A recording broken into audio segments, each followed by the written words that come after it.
विष्णु जिनका नाम है, वैकुंठ जिनका धाम है, जगत के उन पालनहार को हमारा शत शत प्रणाम है। हरे कृष्णा। योगिनी एकादशी के शुभ अवसर पर भगवान श्री हरि विष्णु और माता लक्ष्मी का आशीर्वाद आप पर और आपके संपूर्ण परिवार पर सदा सर्वदा बना रहे। आप सभी भक्तों को योगिनी एकादशी की हार्दिक शुभकामनाएं। हे प्रिय भक्तों, आषाढ़ मास के कृष्ण पक्ष की योगिनी एकादशी का पालन करने से 88,000 ब्राह्मणों को भोजन कराने के बराबर पुण्य फल प्राप्त होता है। इस व्रत को करने से मनुष्य के न सिर्फ समस्त पाप कर्मों का नाश हो जाता है, बल्कि इस व्रत को रखने से मनुष्य को जीवन की बाधाओं, पापों और संकटों से रक्षा होती है। जीवन के सभी कष्टों से छुटकारा मिलता है और धन, सुख, सौभाग्य का आशीर्वाद प्राप्त होता है और अंत में मोक्ष की प्राप्ति होती है। और परम भगवान श्री कृष्ण इससे अत्यंत प्रसन्न होते हैं और मनुष्य अपने सर्वोच्च आध्यात्मिक गंतव्य की प्राप्ति करता है। जो भी मनुष्य व्रत ना भी रख पाए तो भी योगिनी एकादशी की व्रत कथा को सुनने मात्र से भी उसकी समस्त मनोकामनाएं पूर्ण होती हैं और अपार धन संपत्ति की प्राप्ति होती है। ऐसा स्वयं भगवान श्री कृष्ण कहते हैं। तो आज हम श्रवण करेंगे योगिनी एकादशी की संपूर्ण व्रत कथा और साथ ही महाफलदायी 11 माता की कथा, तुलसी माता की कथा और आरती। तो आइए भगवान के चरण कमलों का ध्यान करते हुए कथा का रसपान करते हैं। जय श्री गणेश। हे प्रिय भक्तों, महाराष्ट्र के वारकरी संप्रदाय में एक महान संत हुए जिनका नाम था संत नामदेव। वे भगवान विठ्ठल के परम भक्त थे। एक समय एकादशी का दिन था। हमेशा की तरह संत नामदेव जी भी अपने परिवार के साथ एकादशी व्रत का पालन कर रहे थे। वे अपने भजन में व्यस्त थे। वे स्वभाव से अत्यंत विनम्र और अपनी साधना भक्ति के लिए कठोर थे। अपने ऐसे भक्त की परीक्षा लिए बिना भला भगवान कैसे रह सकते थे। इसीलिए भगवान ने सोचा कि नामदेव की एकादशी निष्ठा की परीक्षा ली जाए।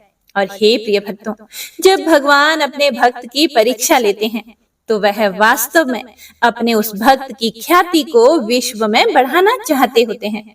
इसीलिए वे ऐसी कोई स्थिति का निर्माण करते हैं जहां उनके भक्त का गुणगान और बढ़े। और ऐसी ही स्थिति उन्होंने नामदेव जी के लिए भी निर्माण की। और उसी समय स्वयं भगवान श्री कृष्ण एक वृद्ध ब्राह्मण का रूप लेकर उनके पास आते हैं और आकर संत नामदेव जी से कहते हैं कि अरे पुत्र, मुझे कुछ खाने के लिए दे दो। मैं बहुत दिनों से भूखा हूँ, मुझे कुछ अन्न भोजन दे दो। इस वृद्ध ब्राह्मण को देखकर संत नामदेव जी को उन पर दया आ गई और उन्होंने कहा कि हे ब्राह्मण देव, आइए और बैठिए, लेकिन कृपया मुझे क्षमा कर दीजिए। आज एकादशी तिथि है, इसीलिए मैं आपको अन्न तो नहीं दे पाऊंगा, लेकिन हाँ, अगर आप फल, दूध इत्यादि लेना चाहते हैं तो मैं अभी आपके लिए लेकर आता हूँ। बस यह सुनकर उस वृद्ध ब्राह्मण ने कहा कि अरे भाई, क्या एकादशी और क्या द्वादशी, मुझे तो बहुत भूख लगी है। ऐसे में तुम्हारे फल मेरे लिए किस काम आएंगे भला? मुझे तो अन्न भोजन ही लेना है, अन्यथा मेरे शरीर के प्राण निकल जाएंगे। जाओ भाई जाओ, जल्दी से मेरे लिए कुछ भोजन लेकर आओ। हे प्रिय भक्तों, ब्राह्मण की हट सुनकर संत नामदेव जी ने कहा, हे ब्राह्मण देव, मुझे क्षमा कीजिए, लेकिन आज के दिन आपको अन्न भोजन नहीं दे पाऊंगा, क्योंकि आज के दिन अन्न में पाप का वास होता है। इसीलिए अन्न खाने वाले को भी और खिलाने वाले को भी यह पाप लगता है। हे प्रिय भक्तों, इस प्रकार उस वृद्ध ब्राह्मण और संत नामदेव के बीच में काफी बहस हो गई। आसपास के सभी लोग इकट्ठा हो गए और अब संध्या होने वाली थी, लेकिन संत नामदेव जी अपने एकादशी निष्ठा पर अटूट बने रहे।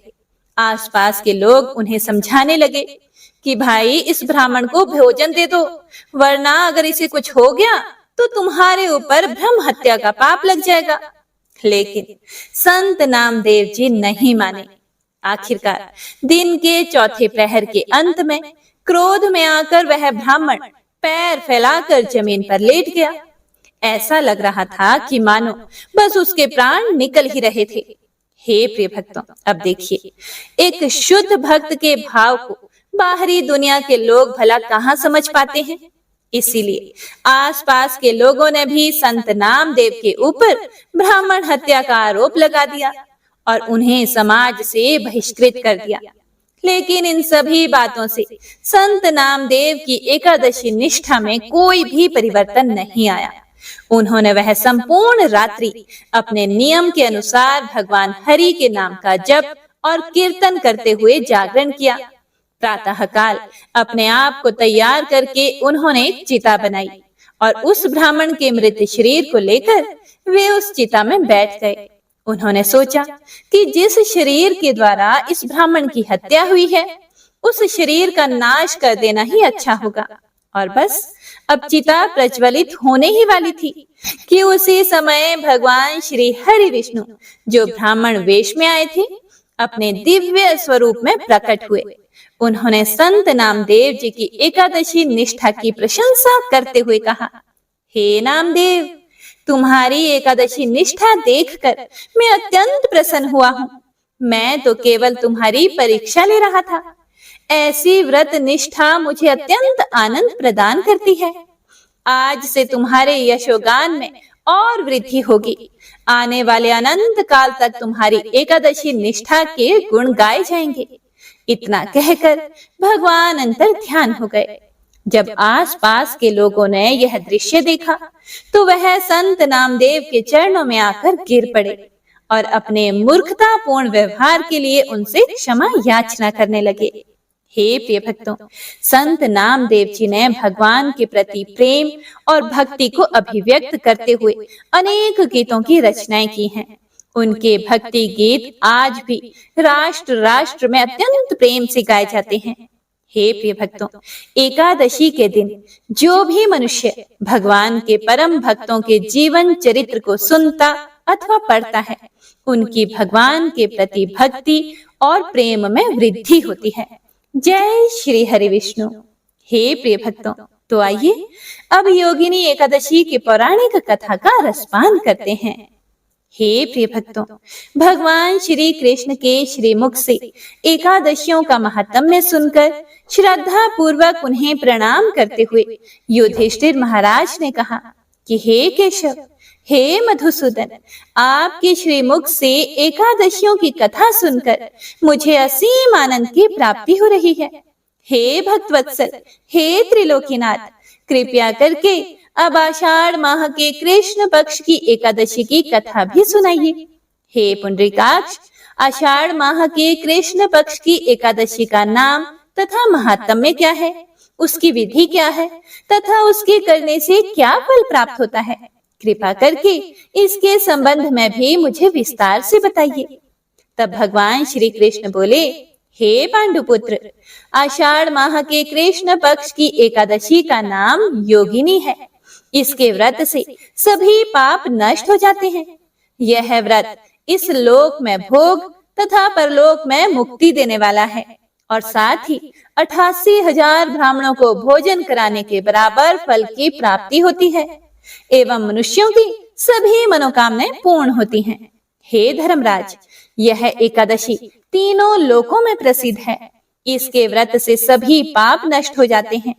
पद्म पुराण के अनुसार योगिनी एकादशी व्रत के दिन व्रत या उपवास करने से सभी तरह के पाप, जो कि मनुष्य योनि में जाने अनजाने में अनेक प्रकार के पाप होते हैं, लेकिन दोबारा ना करने की शपथ लेकर अगर योगिनी एकादशी का व्रत किया जाए तो इस व्रत का यह बहुत बड़ा फल है कि मनुष्य के सभी प्रकार के पाप इस व्रत को करने से समाप्त हो जाते हैं।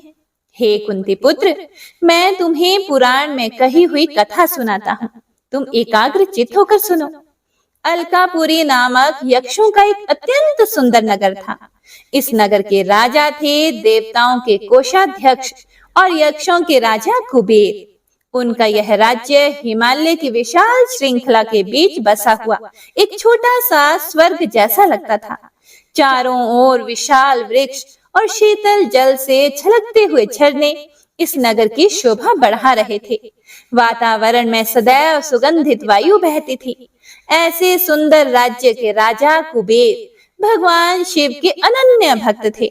वे प्रतिदिन शिव की सेवा पूजा किया करते थे और उनकी सेवा में सहायता करने के लिए उन्होंने हेम नाम के एक यक्ष को माली के लिए नियुक्त किया था। हेम माली अपने स्वामी कुबेर के लिए मानसरोवर से सुंदर पुष्पों का चयन करके लेकर आता और पूजा सामग्री के लिए कुबेर को देता। राजा कुबेर अपने इस सेवक की सेवा निष्ठा से बड़े प्रसन्न थे। लेकिन एक दिन हेम माली को अपने ही स्वामी से एक भयंकर श्राप के रूप में भयंकर दंड मिला और उसका कारण था उसकी सेवा में आई हुई एक त्रुटि। हे प्रिय भक्तों, अब देखिए, हेम माली एक आदर्श सेवक था, इसमें कोई भी शक नहीं। लेकिन उसकी एक कमजोरी थी और वह थी उसकी पत्नी विशालाक्षी के प्रति उसकी अत्यधिक आसक्ति। और इसी कारण से उसने जाने अनजाने में ही एक बहुत बड़ा अपराध कर दिया। एक दिन प्रातःकाल हेम माली अपने नित्य कर्म के अनुसार ही शिव जी की सेवा के लिए पुष्प लाने के लिए मानसरोवर की ओर चल पड़ा। वह सभी सुगंधित सुंदर पुष्पों को लेकर आ भी गया था। लेकिन जैसे ही वह घर पहुंचा तो उसने अपनी पत्नी को देखा और उसे देखकर उसके मन में विचार आया कि क्यों ना थोड़े समय के लिए मैं अपनी पत्नी के साथ ही रहूं। अभी तो स्वामी की पूजा में समय है। तो बस ऐसा सोचकर वह कुछ समय अपनी पत्नी के साथ ही रह गया और यह कुछ समय कब 6 घंटे का लंबा समय बन गया, उसे इस बात का ध्यान ही नहीं रहा। और उधर दूसरी तरफ हेम माली की राह देखते देखते जब राजा कुबेर को दोपहर हो गई तो उसने क्रोध पूर्वक अपने सेवकों को आज्ञा दी कि तुम लोग जाकर पता लगाओ कि हेम माली अभी तक पुष्प लेकर क्यों नहीं आया।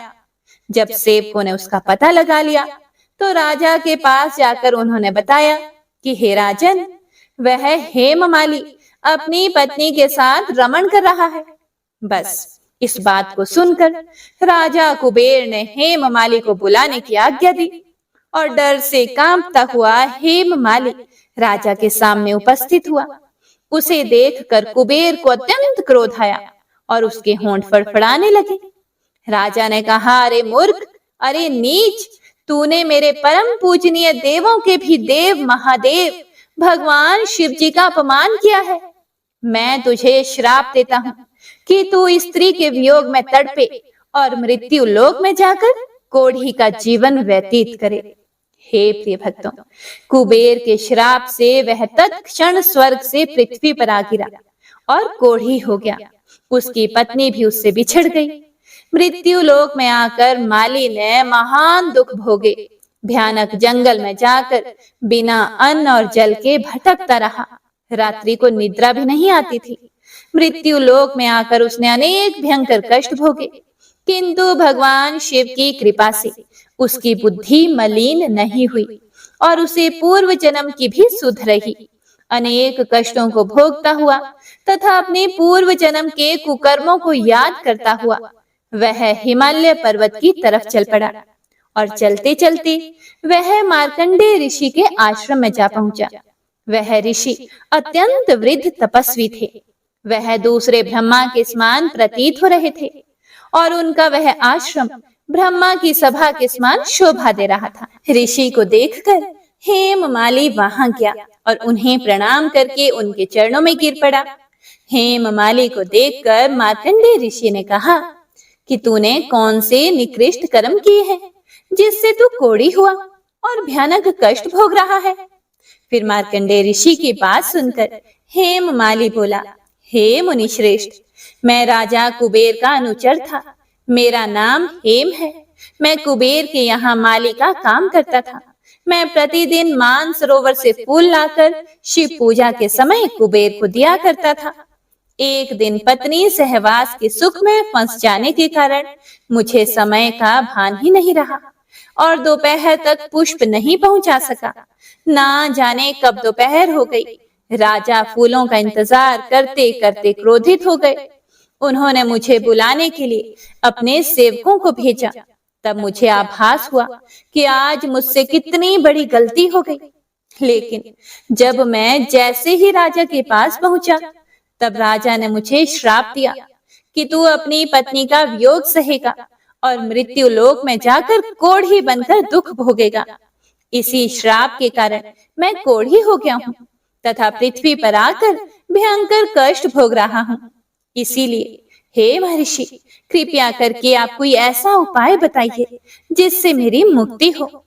हे प्रिय भक्तों, मार्कंडेय ऋषि ने कहा, हे हेममाली, तूने मेरे सम्मुख सत्य वचन कहे हैं, इसीलिए मैं तेरे उद्धार के लिए एक व्रत बताता हूँ।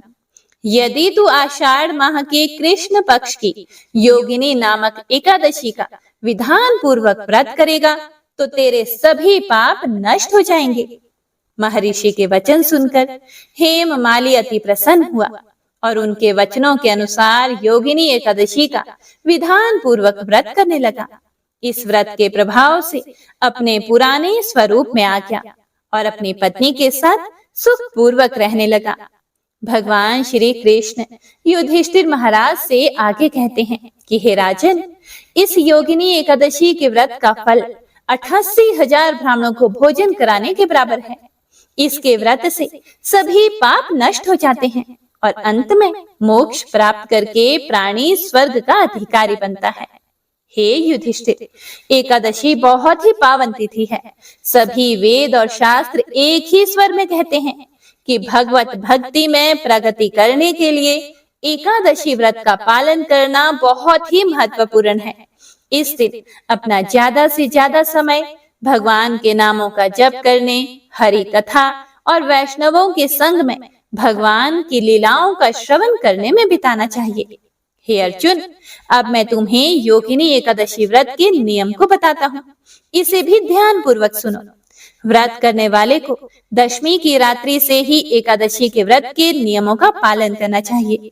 इस दिन तुलसी मिश्रित जल से भगवान विष्णु की प्रतिमा को स्नान कराएं, भगवान विष्णु की प्रतिमा का इत्र से लेप करें और चंदन अवश्य लगाएं।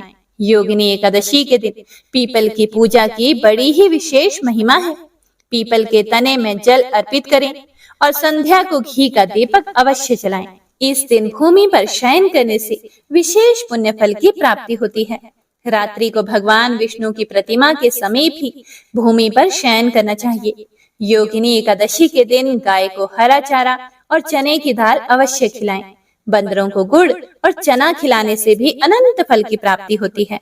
एकादशी के एक दिन पहले ही तुलसा दल तोड़कर रख लेना चाहिए। ब्रह्मचर्य का पूर्ण रूप से पालन करें और किसी को भी अपशब्द ना कहें और ना ही द्वेष की भावना रखें। स्त्री और छोटी कन्याओं का भूल कर भी अपमान ना करें और जरूरतमंद और गरीबों की सामर्थ्य के अनुसार मदद करें। भक्त को यह व्रत अपनी श्रद्धा और शक्ति के अनुसार निर्जला या सिर्फ जल लेकर, फल लेकर या एक समय फलाहार लेकर योगिनी एकादशी व्रत को करना चाहिए।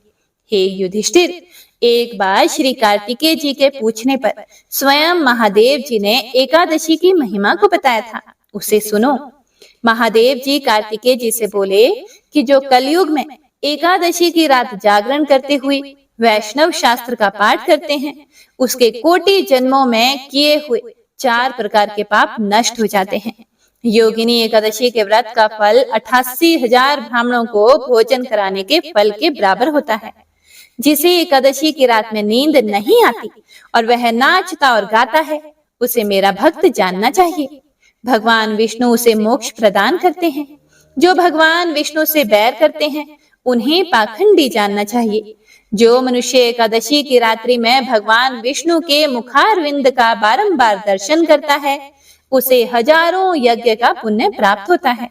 हे कार्तिकेय, जो मनुष्य योगिनी एकादशी या अन्य किसी भी एकादशी की रात्रि में भगवान विष्णु के भक्तों के सामने गीता और विष्णु सहस्त्र नाम का पाठ करता है, वह उस परम धाम में जाता है जहाँ साक्षात नारायण विराजमान है। एकादशी की रात्रि में जो भगवान विष्णु के समीप घी का दीपक जलाता है, उसका पुण्य 100 कल्पों में भी नष्ट नहीं होता।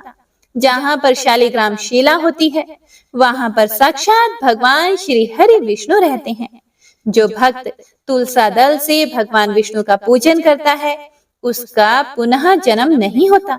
भगवान विष्णु से बड़ा कोई देवता नहीं और एकादशी से बड़ी कोई तिथि नहीं, ऐसा ही जानना चाहिए। जो मनुष्य एकादशी की रात्रि जागरण करते हैं, उसके शरीर में इंद्र आदि देवता आकर स्थित हो जाते हैं। तो सभी भक्तजन प्रेम से बोलिए, लक्ष्मी नारायण भगवान की जय। बोलिए एकादशी माता की जय। हे प्रिय भक्तों, एकादशी के दिन एकादशी व्रत कथा के साथ ही 11 माता की कथा भी अवश्य ही सुननी चाहिए। इससे व्रत का पूर्ण फल प्राप्त होता है। तो आइए सुनते हैं 11 माता की कथा। एकादशी भगवान श्री हरि विष्णु की साक्षात शक्ति है, जिस शक्ति ने उस असुर का वध किया, जिससे भगवान भी जीत पाने में असमर्थ थे। उस शक्ति के आगे भला मनुष्य के पाप रूपी असुर कैसे टिक सकते हैं? जिस शक्ति ने देवताओं के कष्ट को हर कर उन्हें सुख दिया, वह प्राणी मात्र को क्या नहीं दे सकती। सुख, समृद्धि, शांति और मोक्ष, समस्त सुख सहज ही प्राप्त हो जाते हैं। हे प्रिय भक्तों, 11 माता की भक्ति में इतनी शक्ति है कि जिसके प्रभाव से मनुष्य को सहज ही सभी प्रकार के सुख प्राप्त होते हैं और अंत समय में मोक्ष की प्राप्ति होती है। 11 माता की कथा के अनुसार सतयुग में एक महाभयंकर दैत्य हुआ करता था। उस दैत्य का नाम था मूर। उस दैत्य ने इंद्र आदि सभी देवताओं पर विजय प्राप्त करके उन्हें उनके पद से हटा दिया था। तब इंद्र आदि देवताओं ने भगवान शंकर से प्रार्थना की कि हे भोलेनाथ, हम सभी देवता मूर दैत्य के अत्याचारों से दुखी होकर मृत्यु लोक में अपना जीवन व्यतीत कर रहे हैं। राक्षस के भय से हम बहुत दुख और कष्ट भोग रहे हैं। मैं स्वयं बहुत दुखी और भयभीत हूँ। अन्य देवताओं की तो बात ही क्या करें।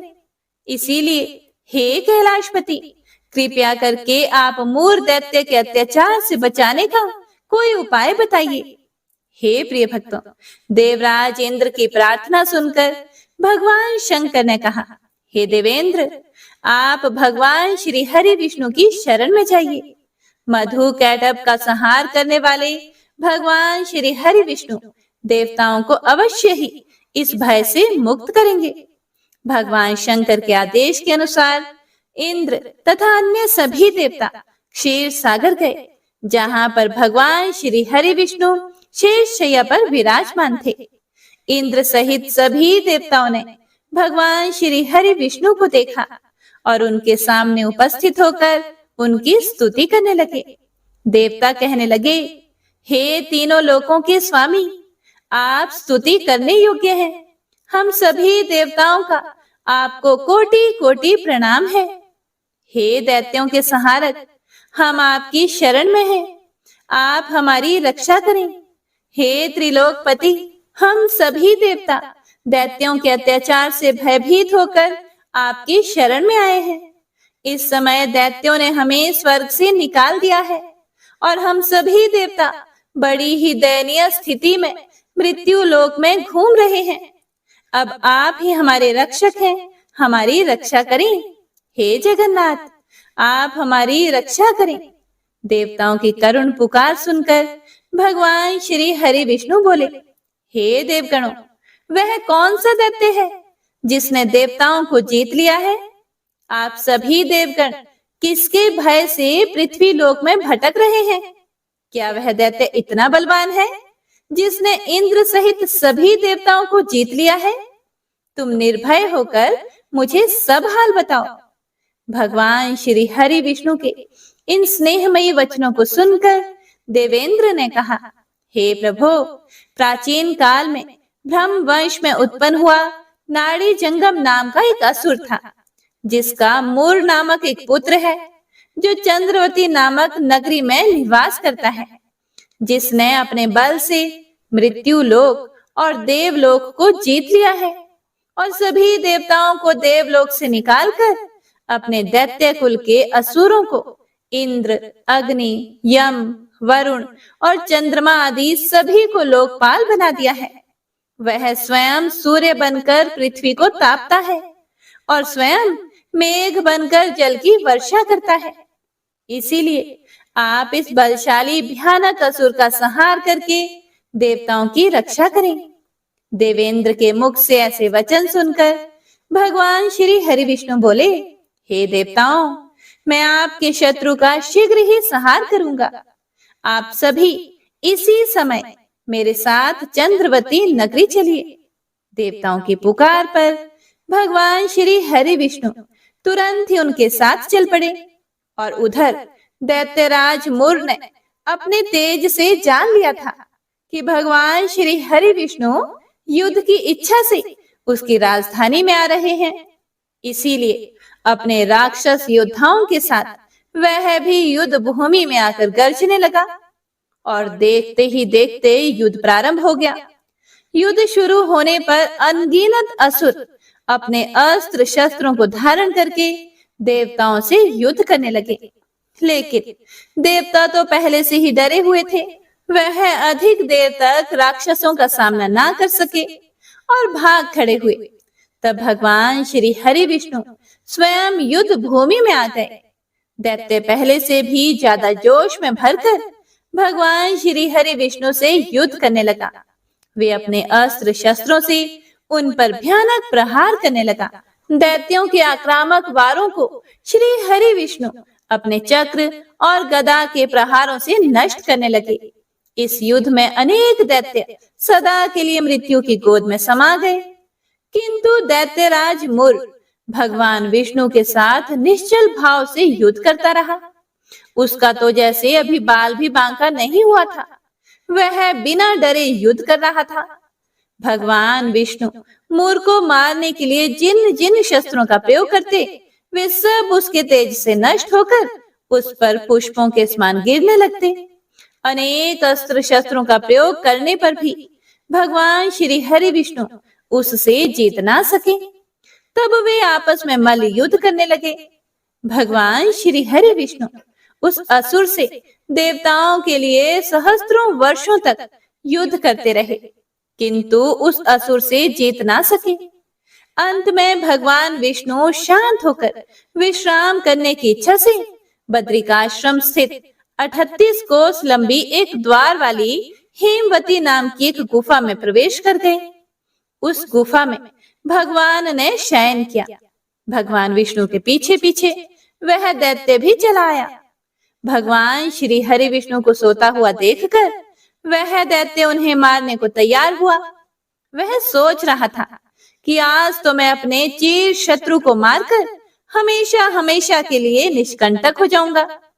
लेकिन उसकी यह इच्छा पूर्ण ना हो सकी, क्योंकि उसी समय भगवान श्री हरि विष्णु की देह से एक दिव्य वस्त्र धारण किए हुए एक अत्यंत मोहिनी देवी उत्पन्न हुई और राक्षस को ललकार कर उससे युद्ध करने लगी। उस देवी को देखकर राक्षस को घोर आश्चर्य हुआ और वह सोचने लगा कि यह ऐसी दिव्य कन्या कहां से उत्पन्न हुई। और फिर वह असुर उस कन्या से लगातार युद्ध करता रहा। कुछ समय बीतने पर उस देवी ने क्रोध में आकर उस दैत्य के अस्त्र शस्त्रों के टुकड़े टुकड़े कर दिए। अब तो उस दैत्य को बड़ा ही क्रोध आया और वह सारी मर्यादाएं भंग करके उस देवी से मल्ल युद्ध करने लगा। उस तेजस्वी कन्या ने उसको धक्का मारकर मूर्छित कर दिया और उसकी मूर्छा टूटने से पूर्व ही उसका सिर काटकर धड़ से अलग कर दिया और सिर काटते ही वह असुर पृथ्वी पर गिरकर मृत्यु को प्राप्त हुआ और बाकी बचे हुए असुर अपने राजा का ऐसा दुखद अंत देखकर भयभीत होकर पाताल लोक में भाग गए। भगवान श्री हरि विष्णु जब निद्रा से जागे तो उस असुर को मरा हुआ देखकर उन्हें घोर आश्चर्य हुआ और वे सोचने लगे कि इस महाबली को किसने मारा है। तब वह तेजस्वी कन्या श्री हरि से हाथ जोड़कर बोली, हे जगदीश्वर, यह असुर आपको मारने को तत्पर था।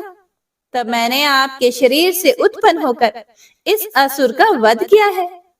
देवी की बात सुनकर भगवान श्री हरि विष्णु बोले कि तुमने इस असुर को मारा है, इसीलिए हे देवी मैं तुमसे अत्यंत प्रसन्न हूँ। इसे मारकर तुमने तीनों लोकों के देवताओं के कष्ट को हरा है, इसीलिए तुम अपनी इच्छा अनुसार वरदान मांग लो, मैं तुम्हारी प्रत्येक इच्छा को पूर्ण करूंगा। भगवान की बात सुनकर वह देवी बोली कि हे प्रभु, मुझे यह वरदान दीजिए कि जो भी मनुष्य या देव मेरा व्रत करे उसके सभी पाप नष्ट हो जाएं और अंत में उसे स्वर्ग लोक की प्राप्ति हो। मेरे व्रत का आधा फल रात्रि को मिले और उसका आधा फल एक समय भोजन करने वाले को मिले। जो श्रद्धालु भक्ति पूर्वक मेरे व्रत को करें वे निश्चय ही वैकुंठ लोक को प्राप्त करें। जो मनुष्य मेरे व्रत में दिन तथा रात्रि को एक बार भोजन करें वह धन धान्य से भरपूर रहे। कृपया करके मुझे ऐसा वरदान दीजिए। भगवान श्री हरि विष्णु ने कहा, हे देवी, ऐसा ही होगा। मेरे और तुम्हारे भक्त एक ही होंगे और अंत में संसार में प्रसिद्धि को प्राप्त होकर मेरे लोक को प्राप्त करेंगे। हे कल्याणी, तुम एकादशी को पैदा हुई हो, इसीलिए तुम्हारा नाम भी एकादशी हुआ। तथा जो मनुष्य इस दिन व्रत करेंगे उनके समस्त पाप समूल नष्ट हो जाएंगे।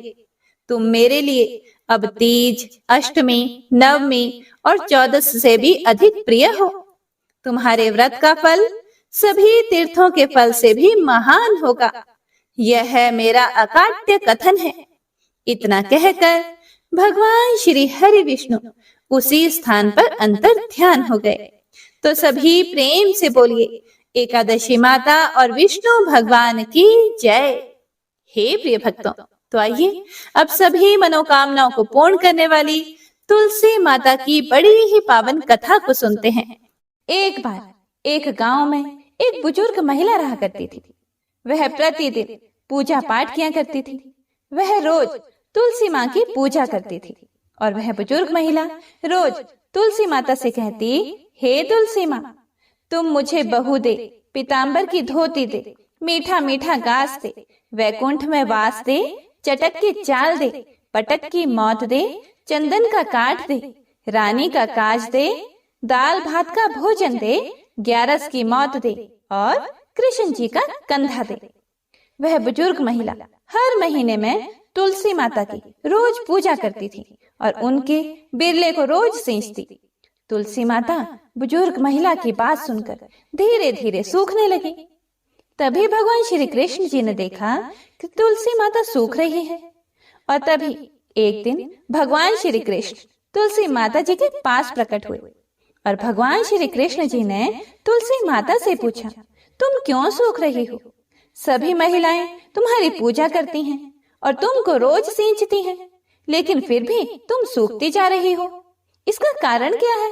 जिसके बाद तुलसी माता ने भगवान श्री कृष्ण जी से कहा कि हे प्रभु, एक बुजुर्ग महिला मेरे पास रोज आती है और रोज एक ही बात बोलती है कि हे तुलसी माता, सबकी दाता, मैं तेरा बिरला सींचती हूँ, तुम मुझे बहू दे, पीताम्बर की धोती दे, मीठा मीठा घास दे, वैकुंठ में वास दे, चटक की चाल दे, पटक की मौत दे, चंदन का काट दे, रानी सा राज दे, दाल भात का भोजन दे, 11 की मौत दे और कृष्ण जी का कांधा दे। मैं उस बुजुर्ग महिला की सारी मनोकामनाएं पूरी कर सकती हूँ, लेकिन उसकी एक मनोकामना पूरी नहीं कर सकती। मैं कृष्ण जी का कंधा कहाँ से दूंगी? भगवान श्री कृष्ण जी तुलसी माता की यह बात सुनकर जोर जोर से हंसने लगे और फिर भगवान श्री कृष्ण जी ने तुलसी माता जी से कहा कि तुम चिंता मत करो। जब वह बुजुर्ग महिला की मृत्यु होगी तब मौके पर मैं और आप ही कंधा दे देंगे। आप सुबह जब वह पूजा करने आए तब कह देना कि सब कुछ तुम्हें मिल जाएगा। कुछ दिनों बाद वह वृद्ध महिला ठोकर खाकर रास्ते में गिरकर मर गई। पूरे गांव के सभी लोग आए और उस महिला को सभी लोग धर्मात्मा मानते थे। उसको तुलसा जी की डोकरी कहते थे। उसके परिवार में कोई भी नहीं था, इसीलिए गांव वालों ने ही उसके अंतिम संस्कार करने की योजना बनाई। और उसे नहलाकर जब वैकुंठी पर बैठाने के लिए उसे उठाने लगे तो उसका मृत शरीर इतना भारी हो गया था कि उसे कोई उठा नहीं पाया। यह सब देखकर वहां के सभी लोग तरह तरह की बातें करने लगे और कहने लगे कि यह इतना पूजा पाठ करती थी, हर समय माला फेरती थी, इसीलिए यह इतनी भारी हो गई है। वहीं पूरे गांव में चर्चा होने लगी कि डोकरी माई कोई भक्ति नहीं करती थी, यह छल कपट करती थी। हम जिसे धर्मात्मा समझते थे वह पापी है, जो कि किसी से भी नहीं उठ पा रही है। यह इसके कर्मों की सजा है। इधर भगवान ने सोचा कि मेरे भक्तों की निंदा हो रही है, इसीलिए भगवान ने बूढ़े ब्राह्मण का भेष धारण करके वहां पर आए और वहां पर जितने भी लोग इकट्ठे हुए थे उनसे पूछने लगे कि यहाँ पर इतनी भीड़ क्यों लगी है, जिससे लोग कहने लगे कि यह डोकरी माई मर गई है और पाप इतना था कि जिससे यह उठ ही नहीं पा रही है। सब उठा उठा कर थक गए। तब ब्राह्मण जी ने कहा कि मुझे एक बार डोकरी के कानों में कहने दो, फिर वह देखो कैसे उठती है। तो सभी लोगों ने कहा कि आप भी प्रयास करके देख लीजिए। तब भगवान ने उस वृद्ध महिला के कानों में कहा कि हे डोकरी माई, देखो मैं आ गया। और जो भी बुढ़िया माई पूजा करते समय शब्द कहती थी वह शब्द उसके कानों में कहने लगे, तू बिरला सिंचे मेरा, मैं करूं निस्तारा तेरा। डोकरी माई बहू ले, बेटी ले, पोता ले, लड्डू ले, पीतांबर की धोती ले, गहना ले, घी का घड़ा ले, मीठा मीठा खीर और पूड़ी ले, दाल भात का भोजन ले, धन दौलत ले, बेटा पोता को काम ले, तुलसी का पत्ता ले, मुंह में गंगा जल ले, 11 को दिन ले, श्री कृष्ण जी का कंधा ले। इतना सुनते ही डोकरी हल्की हो गई। भगवान ने बोला, आओ और उसको उठाओ। भगवान ने हाथ लगाया और डोकरी उठ गई। सबको बड़ा ही आश्चर्य हुआ। उसे खूब धूमधाम से ले जाया गया। भगवान उसे अपने कंधे पर ले गए। पूरे गांव में इसकी चर्चा होने लगी, जिससे उसको मुक्ति मिल गई और वह वैकुंठ में चली गई। सभी लोग देखते रह गए। सभी लोगों ने देखा कि शमशान घाट तक तो ब्राह्मण साथ ही आया था, लेकिन अब वह दिखाई नहीं दे रहा है। इससे लोगों को समझ में आ गया कि वह और कोई नहीं, स्वयं भगवान ही बूढ़े ब्राह्मण के रूप में आए थे। तो बोलिए श्री राधा कृष्ण भगवान की जय, बोलिए श्री तुलसी शालिग्राम जी की जय। ओम जय एकादशी, जय एकादशी, जय एकादशी माता। विष्णु पूजा व्रत को धारण कर शक्ति मुक्ति पाता। तेरे नाम गिनाऊं देवी, भक्ति प्रदान करनी, गण गौरव की देनी माता, शास्त्रों में वरनी। ओम जय एकादशी, जय एकादशी माता। विष्णु पूजा व्रत को धारण कर शक्ति मुक्ति पाता। मार्गशीर्ष के कृष्ण पक्ष की उत्पन्ना, विश्व तारिणी जन्मी, शुक्ल पक्ष में हुई मोक्षदा, मुक्तिदाता बन आई। ओम जय एकादशी, जय एकादशी माता। विष्णु पूजा व्रत को धारण कर शक्ति मुक्ति पाता। पौष के कृष्ण पक्ष की सफला नामक है, शुक्ल पक्ष में होए पुत्रदा, आनंद अधिक रहे।